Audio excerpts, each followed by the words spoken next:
phone up to my ear because Andy actually can't hear us, but we can hear him. So I'm talking to him at the same time, just till we get going. We are really, really lucky to have Andy with us this evening. We're putting this out tonight, obviously on Collaborate, and we're also putting it out on Facebook Live on the Kinvara Adventure Talks Facebook page. And then it'll be up on YouTube in the morning. So if you want to, or if you know of anybody who wants to watch it, who might be outside now, they are most welcome. But I suppose just a quick intro to Andy here. I was, as most of you know, I can see everybody. I think I know everybody that's lined up here, most of you anyway. I gave a ramble across Canada a few years ago on my bike. And on my way across, I met Andy Milton. One day I was cycling along. We ended up cycling together for a couple of hours. And my intention was to go straight over towards Lake Ontario, I think it was. Andy, you can correct me if I'm wrong. And Andy was heading up to Catchabeca Falls.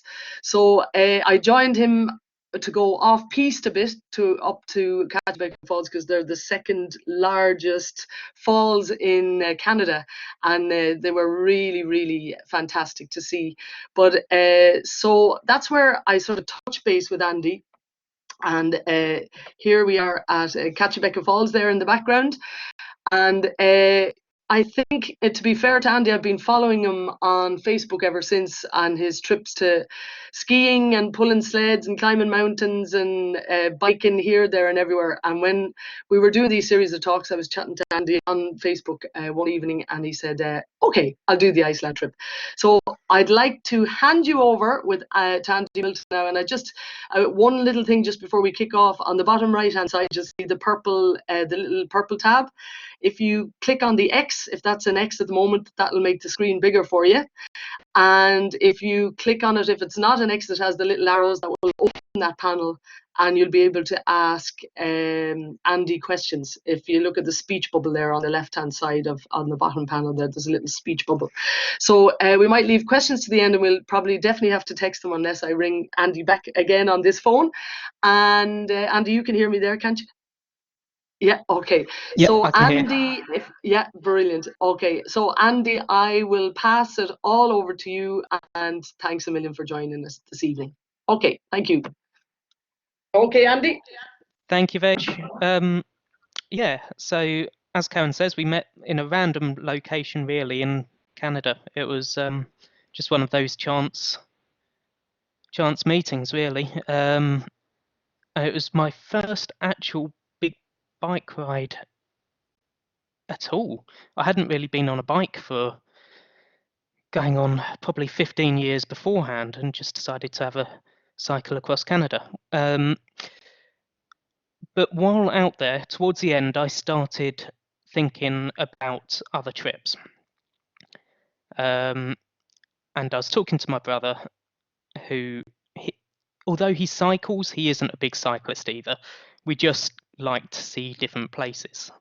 And a few years before, I'd been to Iceland. There's me at the front and my brother behind, both looking extremely tired. This was at the end of the trip.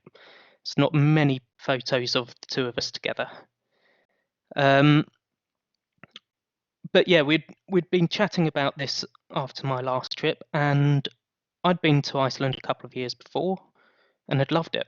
It's a stunningly beautiful place, and I thought, well, why not let's go and have a little bit more of an explore. He was up for it, so we planned out a little bit of a route. This is the route that we planned. So down at the bottom, just about here, is Keflavik Airport. It's the only international airport in Iceland that I'm aware of. So we thought we'd start there. We'd wiggle our way up to Reykjavik, which is about here, and then go round the Golden Circle, which is a very touristy place. If you've ever been to Iceland, I'm sure you've done that, before working our way up and into the interior and crossing to, I think the town's called Akiri on the north. But things didn't go as planned. Things never seem to go as planned on trips. And what we ended up doing was something more like this. So as you can see, the first section we did as planned, but the second section about here, we had to take a slightly different route, as will be explained a little bit later on. So we arrived at Keflavik Airport, which is down there, at about 9 o'clock at night. We picked up the bikes, and luckily, just outside of the airport, there's this thing called the bike pit. Effectively, it's a shipping crate that they've done out with tools, pumps, and bits of equipment to put bikes together. I've never come across this at another airport, and it is extremely useful, especially for somewhere that's got quite a big cycling tradition. A lot of people cycle around the outside of the country.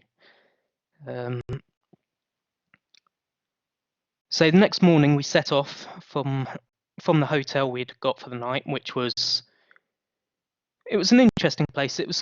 It's called, oh, what's it called? The base, and it's the old UN base on the island. It used to house the US Army and Navy, I believe it was, and everyone used to have to go through there if you landed on Iceland before, I think it was about 1990. Everyone used to have to go through the military base. But we set off from there, and we had some nice roads like this. But before we got to this, we had some broken up, rocky little back roads that actually broke part of my brother's bag system within about an hour of us being there. So we fixed his bags, and then we found our way off of there and onto these little paved roads, and it was stunning as we worked our way towards Reykjavik. We passed some traditional buildings which we couldn't help but stop and have a look at. I have no idea actually what was in this. It was just a random building with some signs that I couldn't even pronounce the words on. So we stopped, we had a little bit of a look around before heading on up to Reykjavik. At Reykjavik, we stayed at a campsite just in the middle of town. Well, it's just on the outskirts of town with the hostel. It was a little bit cold,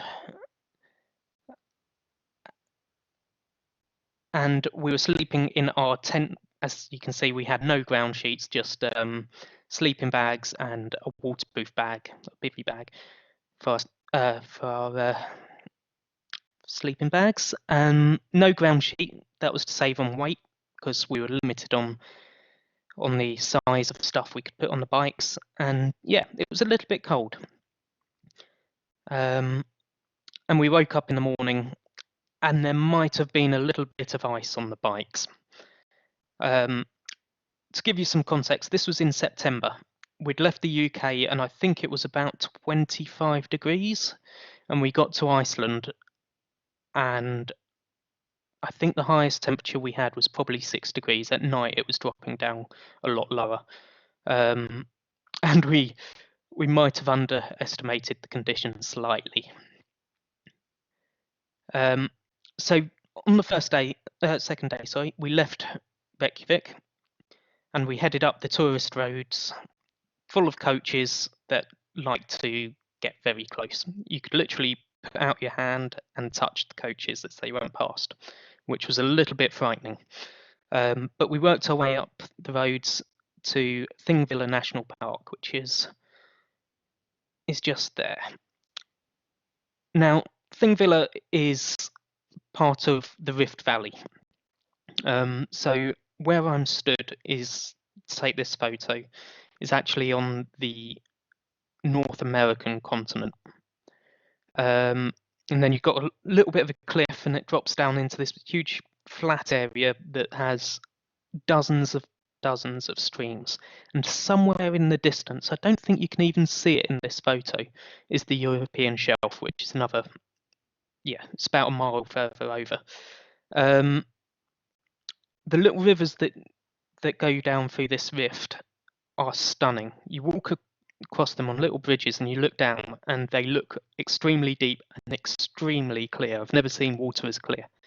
But if you throw a penny into the rivers, I don't think you're allowed to, but people obviously do still.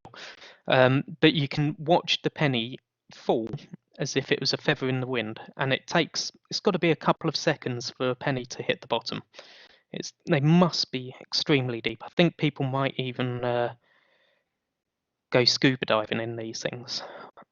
I wouldn't like it. It's a little bit too cold for me.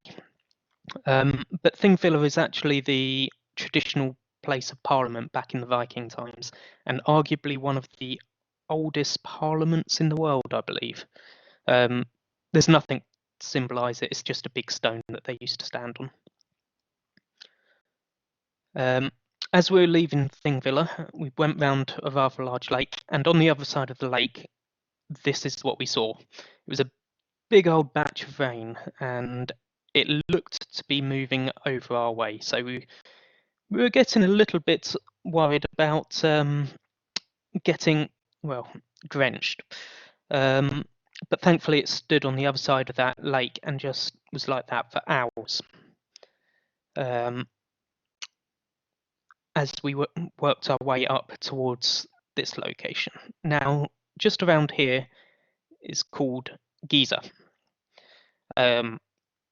For obvious reasons. This was actually the first geysers they ever found, the Westerners found as they were heading over towards America. And it's where Old Faithful and things get their name, the geological names from. We stopped here and we couldn't help, obviously, but sit and watch these things. They go up every 5 minutes, roughly, where the big ones in North America are about every hour. Someone will probably be able to correct me on that. So it's quite impressive. They're a lot smaller, but it's quite impressive to watch. And we camped just down the way from them. So all night, every 5 minutes, you could just hear this explosion going up. But we sat around there for quite a while in the evening, and again in the morning with our bikes.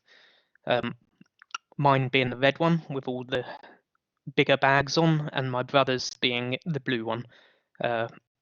They both have names, but I won't go into that at the moment. So heading off from there, we gradually climbed our way up to the location with the arrow up there. It was a long old climb, but it wasn't the worst I've ever done, especially when you get views like this at the end of it. This is a place called Goldfoss.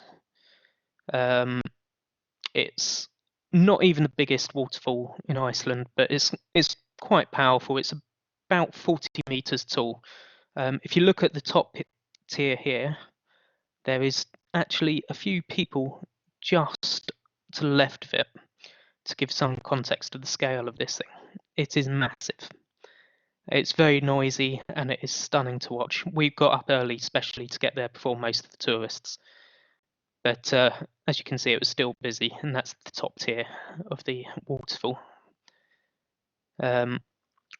We managed to get some free coffees in the tourist centre before getting back on the bikes and having a look around a bit more. So after this, we headed more towards the interior, and the roads were still good, but the terrain around it was a little bit more rugged, a little bit more volcanic, and the winds were starting to get a little bit stronger. At this point, we were probably having headwinds of, I don't know, probably 20 miles an hour, something like that, which is quite a lot when you've got a lot of miles to do on a mountain bike. It definitely made life more interesting as we moved up the road.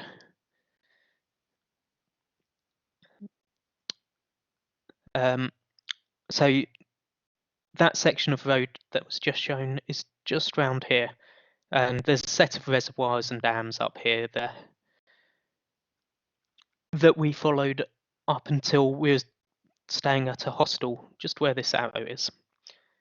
Unfortunately, as we got to the hostel, we discovered that they'd closed up early for the season. There was a local there, but he didn't speak any English. My Icelandic is nearly non-existent. But thankfully, next door to the hostel was this little hut. We cheekily ducked in here and we spent the night there. It was a little bit on the rustic side. It had a sleeping platform with some mattresses that, to be honest, you wouldn't want to be any closer to the mattresses than we were there. And it was obviously not really supposed to be used for sleeping in. The little bit of wood over here is a trough, and the whole place stank of sheep. It was freezing cold. My brother was in a very lightweight sleeping bag, thinking that he could get away with a 0-degree sleeping bag. I think mine was rated to about -5, and I was chilly. He was in everything he owned as we were in there all night. But when we had a look around us in the evening, you can't really complain with views like that. So that's the main road that we're coming up, and that's the Icelandic Highlands in the distance. So we continued up the road. It's getting a little bit more hilly now. We're obviously approaching, I believe it's a plateau in the middle, and the wind is still headwinds of about 20 miles an hour. The hills were kicking in a little bit, but again we had these beautiful views as we were going across, which you can't really complain too much about. We approached the last of the inhabited sections of the island before going into the interior. The interior of Iceland is completely uninhabited, and past here there isn't a hostel or anything as I understand it. We stopped at the hostel and we had a chat with the warden because we're beginning to get a little bit worried about the weather. The forecasts we had were getting worse as we went further in. We stopped there and we had a chat with the warden, and the forecasts were looking like headwinds, so winds coming from the north, of about 60 miles an hour, which on a bike is just nearly impossible. But we also got warned by the warden that some of the river crossings up here were in spate, so in all likelihood we would have to turn around and come back anyway. So what we decided to do is head south through the Icelandic Highlands, and stopping at, I think it's called Landmannalagen, but someone will probably be able to correct my pronunciation on that, and then heading further south and down to Vik, which is quite a famous place on the coast. So we headed south, and the first thing we came across was some beautiful waterfalls. Unfortunately, my brother's fashion sense was hard on the eyes, but when you've got views like these waterfalls, you can't complain too much. If only you just stepped outside of the photo, it would have been a lot nicer. The hills were getting brutal, and the wind, not long after we'd left the hostel, had done a 180-degree turn. So we were still getting headwinds. It seems wherever I'm riding in Iceland, it is forever headwinds. Then we came off the pavements.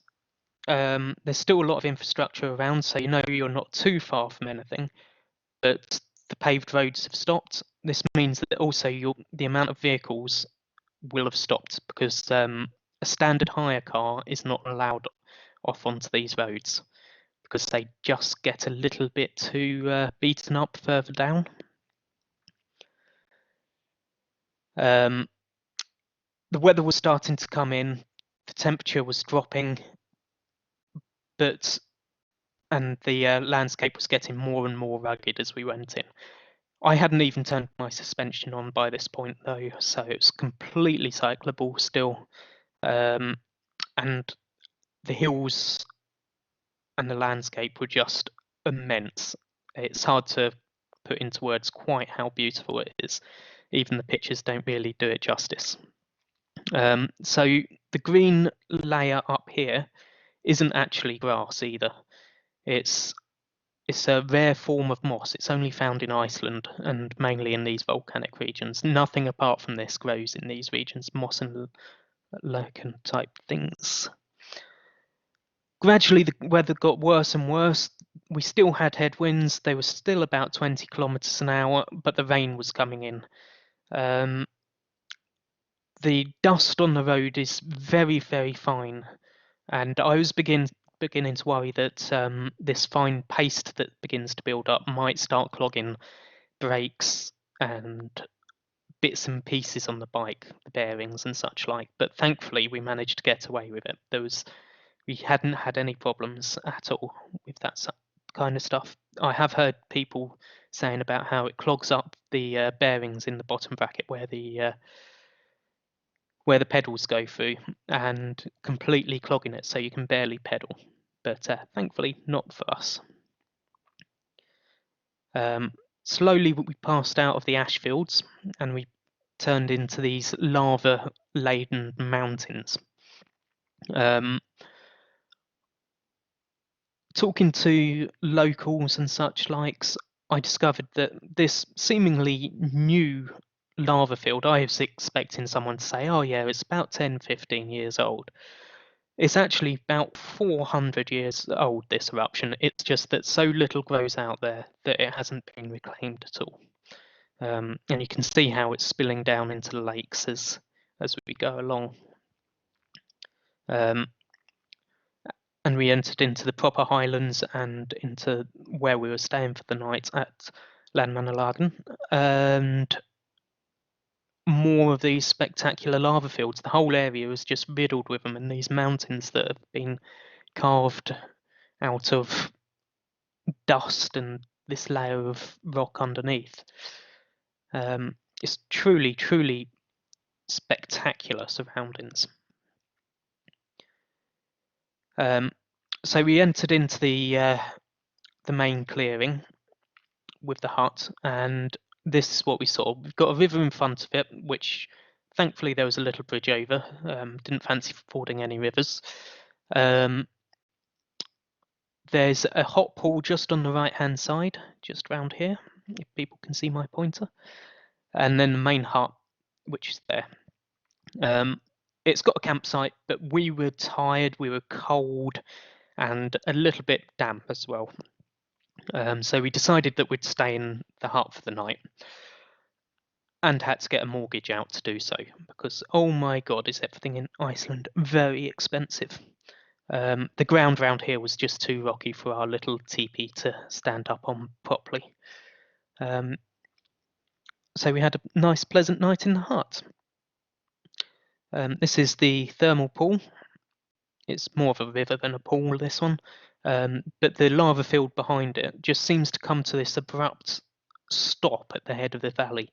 And I'd say it's probably about 30 foot, if not more, in height. And just kind of drops off into into the valley. It's quite spectacular. The next morning, we had a little bit of a laze around. We had a short day and the weather seemed to have improved.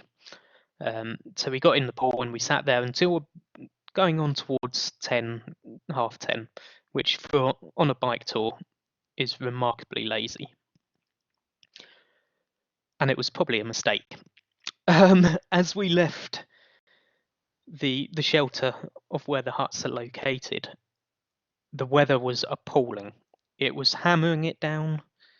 It was like being in Scotland, but Scotland on steroids.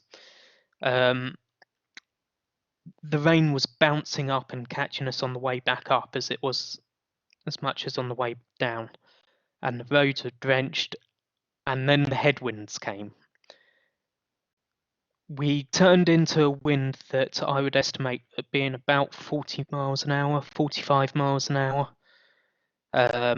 going over this rough terrain, up and down hills all over the place. and it's some of the worst weather I'd seen in my life. We had about 11 river crossings. This is one of the shallower ones. This was, I think, number 7. But we had one of particular note, which we were coming up to, and this huge Icelandic 4x4. If anyone's been out there, you'll be able to understand what I mean by these things are massive. The wheels probably come up to my chest height. The bonnet must be about 5.5 foot, and it came ploughing through this river with bow waves going up over the bonnet. Me and my brother stopped on the other side, and we were changing our shoes. We had a spare set of shoes for going through rivers, but I'll talk about that more in a moment. As this 4x4 came out, it turned side on, and it's like, oh, just stopping to check everything's okay, blah blah blah. So we got ready to start crossing the river, and all we saw from out the corner of our eyes was about 5 camera lenses poke out of the window as we ploughed into a river that probably came up to, let's say, the high thigh. There might have been a few gasps, but the cameras were on us, so we just ploughed on through this very uncomfortable water. It's all run off from a glacier, so it's not much above freezing. But as I say, we had a spare set of shoes that we'd anticipated changing into and out of at each crossing, but we hadn't anticipated on how bad this weather was going to be. Everything was wet. Our shoes for crossing the river were wet. Our shoes for dry work were wet. So in the end, we gave up because we were actually getting colder changing our shoes than ploughing through in the shoes that we were cycling in. At least with the shoes we were cycling in, they had a layer of warm water inside.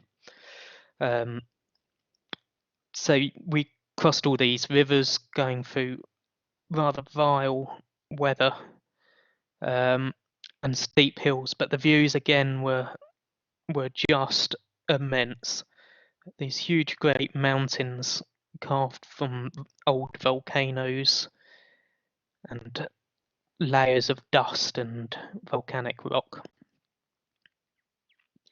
And we got to a hostel about at this location, might be a little bit off on that one, about 7 hours later. And in that time, we had only covered, I think it was about 30 to 40 kilometers in 7 hours in the saddle. And we were destroyed. We were both exhausted. Our waterproofs had given out. My phone, which had been in a waterproof bag within my waterproofs, was drenched. Everything was sopping wet. There was no way we could camp. Our sleeping bags were dripping wet within layers of waterproofing. So thankfully we got to this hostel, and I think we were the only people staying. And they made us most welcome, and they were amazed we were there. They were actually going to be closing 3 days later, so we were quite lucky that they were still open. The next day, the weather had improved slightly. It was still a bit miserable and a little bit damp, but the winds had dropped off quite significantly. And we were following these beautiful rivers as they wound their way down towards the coast and on towards the sea. And gradually we worked our way down to Vik and civilization. Now Vik's a very well known town, but it is actually quite small. The one thing it's really renowned for is the beautiful black beaches. There's not really much else there. So we sat around getting cold, taking photos. It's the problem when you go on a trip with two people who love taking a picture.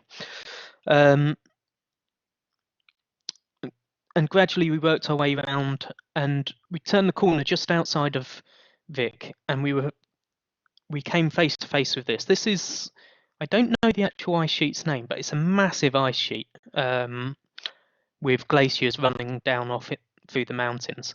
But because of the way it bulges and the bizarre shapes that the mountains are carved into, it it looks almost like a bit of artwork. The way it's all distorted and it actually plays with the head a little bit, and yeah, it's very bizarre. It's hard to explain.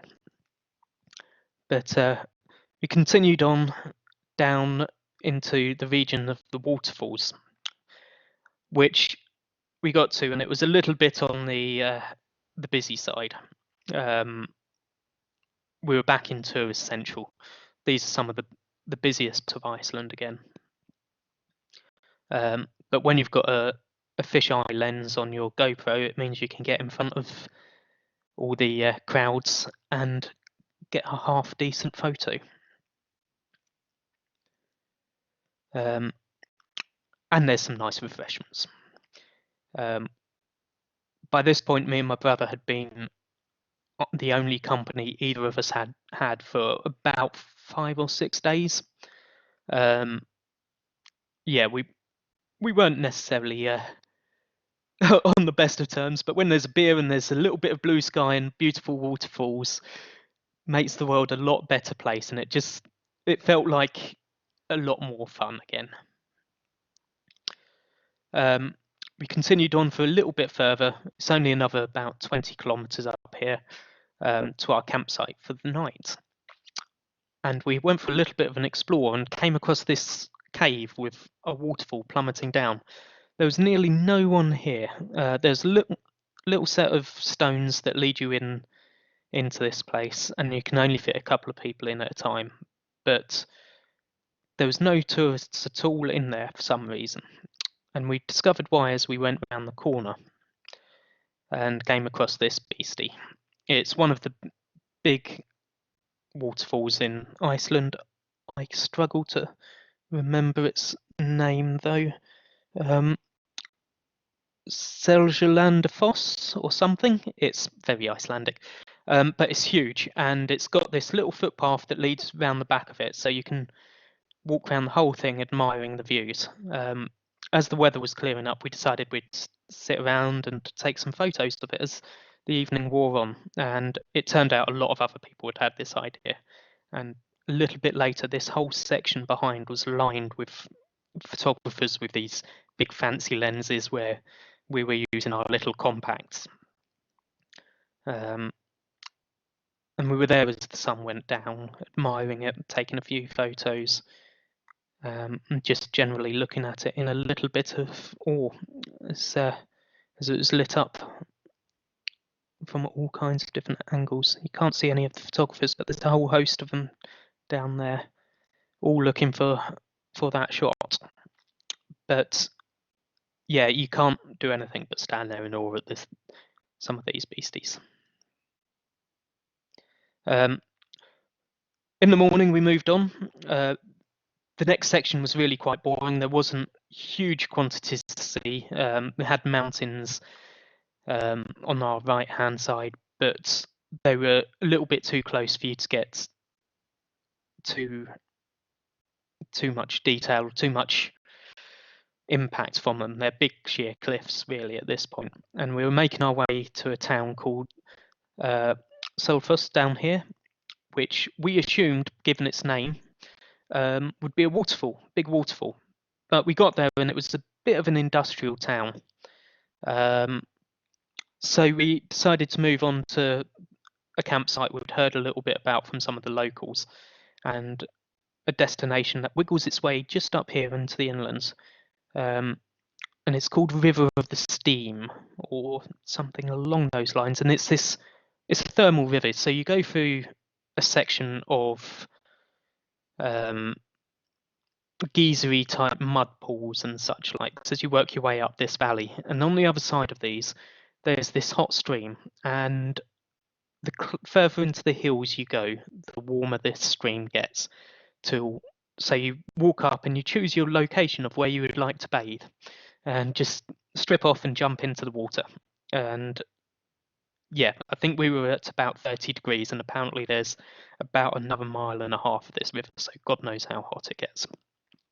But we took the bikes up, and it took us a good 45 minutes pushing our bikes uphill to get up here. And we were thinking, oh my God, why on earth did we bring these bikes? But the descent was brilliant.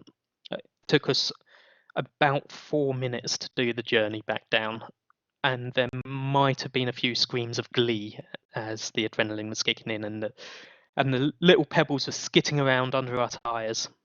I think it's one of the few times I actually put the suspension on the bike. And we gradually worked our way up the coast. As you can see, it's quite flat, and there's the mountains that I was saying about with their cliff-like sides. And this was about the last location where we got some really pretty views. After this, it starts to get a little bit more industrial. There's the largest geothermal power station. Although it's impressive, it's not very pretty to take photos of. As we worked our way back into Reykjavik. And the end of our journey at the church in Reykjavik. There is actually a cathedral as well, but no one really knows it. It's mainly known for the church.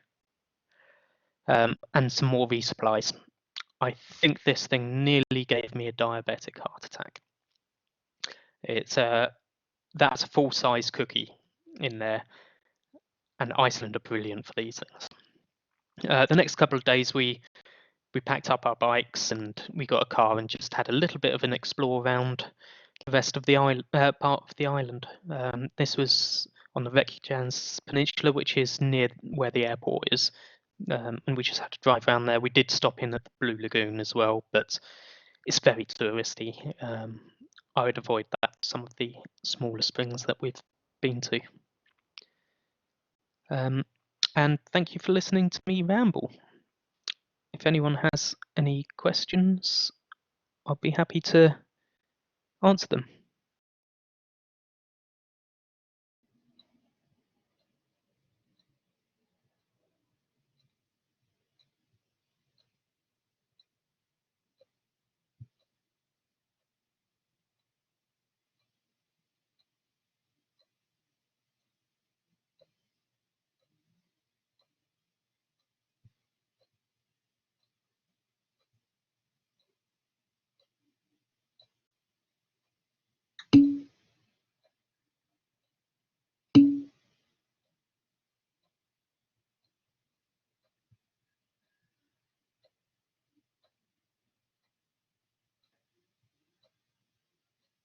What amount of food did you allow for each day, and what was your total tank weight in the end, Andy?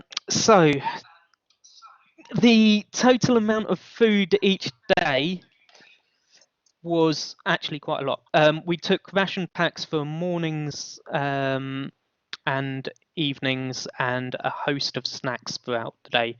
The bikes, when we flew them out there, which was everything apart from water, was 26 kilos. It was just over the allowance the airline was supposed to allow, but they gave us some leeway. So 26 kilos, I think it was. And Andy, can you see the questions, Andy, on the right hand side if you open that purple tab? Popping up. Yeah, so if you want to answer away there, how many punctures did you get? Question from Joanna, that's from Facebook Live. I'm very lucky with punctures. I don't get them. The whole way across Canada, I didn't get one. And this trip, I didn't get any either. My brother, who had the tubeless tyres, had a flat, just where the beads popped outside, and it just let the air out one evening. So yeah, I'm lucky with that one. None. Wow, geez, that's incredible. And would you go back there again to see the part where you had to change direction? Question from Maeve. Yes. Unfinished business. Okay, yeah, good. And from Jammer, how did you find it with carrying such little equipment, or was it just well planned? It's not too bad actually. Um, the main thing is when clothes get wet. Um, it, on the whole, we had everything we needed. We had enough fuel, we had enough food for 6 days, and you can pick stuff up when you're in more civilized areas. So it wasn't too bad at all.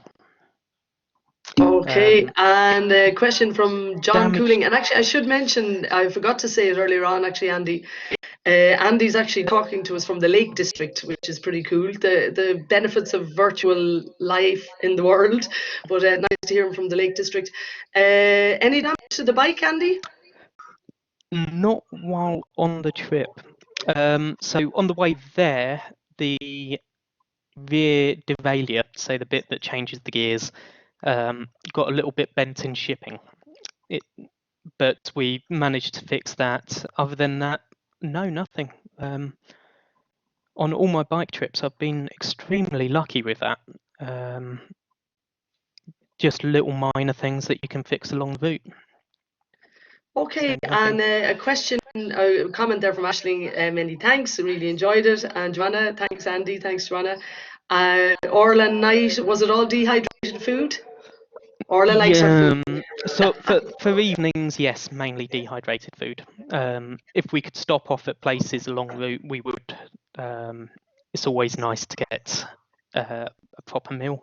For snacks, it was mainly dehydrated, but I also like to take Haribo and such likes. And I found dried mango.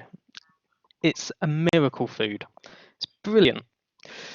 But other than that, yeah, all dehydrated really. Dried mango. Wow, you must try that now the next time. And Andy, I have a question for you actually. When you were camping, was there any sort of hassle from the locals if you wanted to camp anywhere you wanted to camp?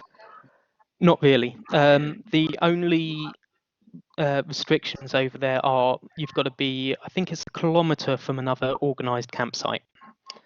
Otherwise, you're free to camp anywhere really. Just try not to leave a mess and disturb the mosses there, because the mosses are Okay. protected.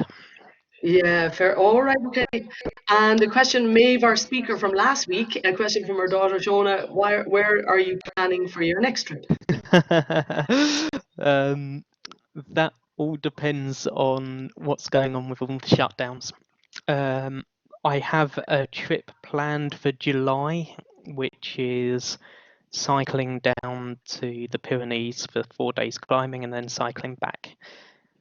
But From the Lake District. from the Lake District, so cycling down to Southampton, which is about 300 miles, and then about another 200 miles on the other end of the ferry to get to somewhere to stay, where I'll be Wow, meeting up with friends.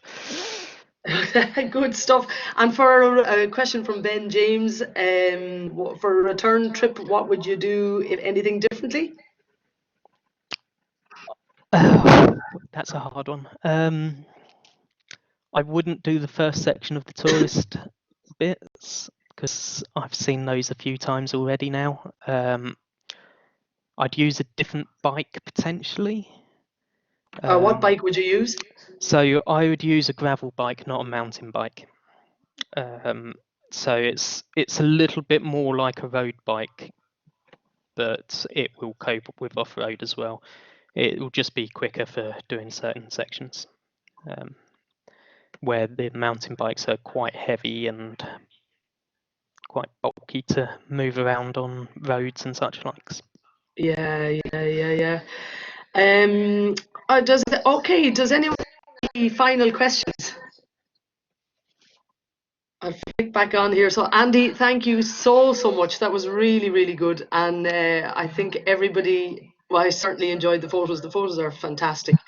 And I think in fairness to Andy Milton, that was his first ever presenting thing, and I think he did an amazing job. So fair play to Andy. I know now it was tough enough to do, and not a bother on you. You're like a professional.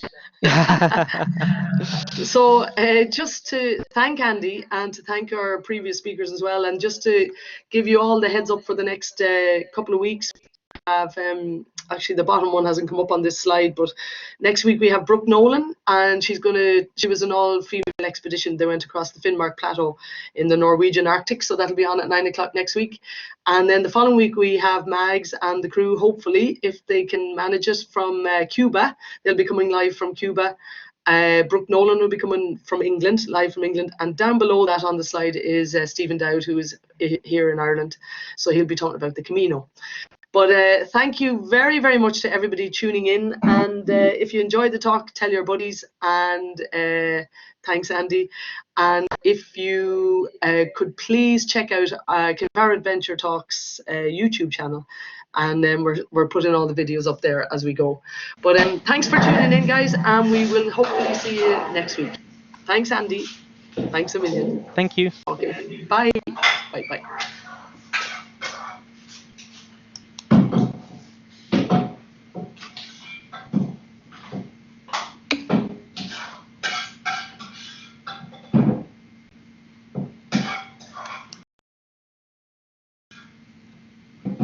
Did you send this video to your kids? What video? To your students? What video? You in the kitchen, my mad. No.